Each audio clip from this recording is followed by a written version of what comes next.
आपको राष्ट्रीय आय के आकलन की विधियों को बताऊंगी कि राष्ट्रीय आय के आकलन में किन किन विधियों का प्रयोग किया जाता है। तो ये विधियां कुल 3 है। पहली विधि है उत्पादन विधि, दूसरी आय विधि और तीसरी व्यय विधि।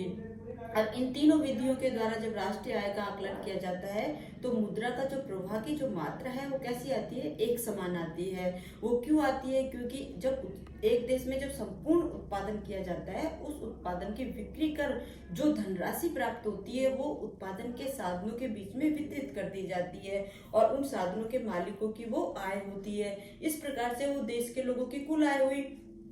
अब देश के लोगों की कुल आय किसके बराबर होती है? वो उनकी व्यय की सीमा होती है। तो इस प्रकार से उत्पादन की जो आय की गणना की जो पहली विधि है वो है उत्पादन विधि। तो उत्पादन भी सबसे ज्यादा प्रयोग में ली जाती है क्योंकि उत्पादन विधि के अंतर्गत है जो प्राथमिक, द्वितीयक, तृतीयक तीनों क्षेत्रों में कृषि, खनिज, उद्योग और समस्त जो सेवा क्षेत्र है उनके अंतर्गत अंतिम वस्तु एवं सेवाओं को सम्मिलित किया जाता है। तो अंतिम उपभोग जो वस्तु है वो उनको उपभोक्ता अंतिम रूप से उपभोग करता है और उत्पादक है जो उत्पादन करने के लिए अंतिम रूप से निवेश करता है।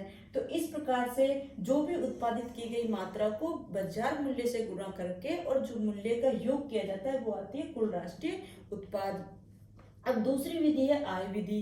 तो आय विधि के अंतर्गत जो उत्पादन के साधन है वो उत्पादन में योगदान देते हैं और उत्पादन में योगदान देने पर उनको जो भी आय का वितरण किया जाता है वो साधन के मालिकों की आय होती है और वो देश के लोगों की आय होती है। तो आय की एक सीमा तक व्यय किया जा सकता है। इस प्रकार से जो उत्पादन के साधन श्रम, भूमि, पूंजी, उद्यमी इन सब का योग है वो क्या कहलाता है? राष्ट्रीय आय कहलाएगी। अब तीसरी विधि है व्यय विधि। व्यय विधि के अंतर्गत एक देश के द्वारा जो राष्ट्रीय सकल राष्ट्रीय व्यय की जब गणना की जाती है उसके अंतर्गत एक देश में एक वर्ष में जो वस्तु सेवाओं पर व्यय किया जाता है उसमें मूल्यह्रास को जोड़कर वो क्या ज्ञात किया जाता है?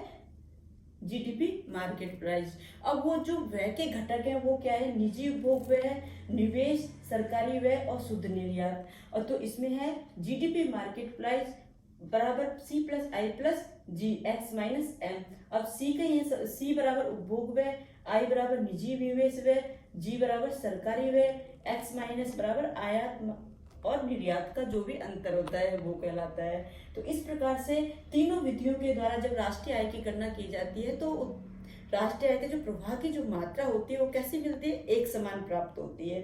तो कुल राष्ट्रीय उत्पादन, कुल राष्ट्रीय आय, कुल राष्ट्रीय व्यय। तो इस प्रकार से राष्ट्रीय आय की विधियों द्वारा राष्ट्रीय आय की गणना की जाती है। धन्यवाद।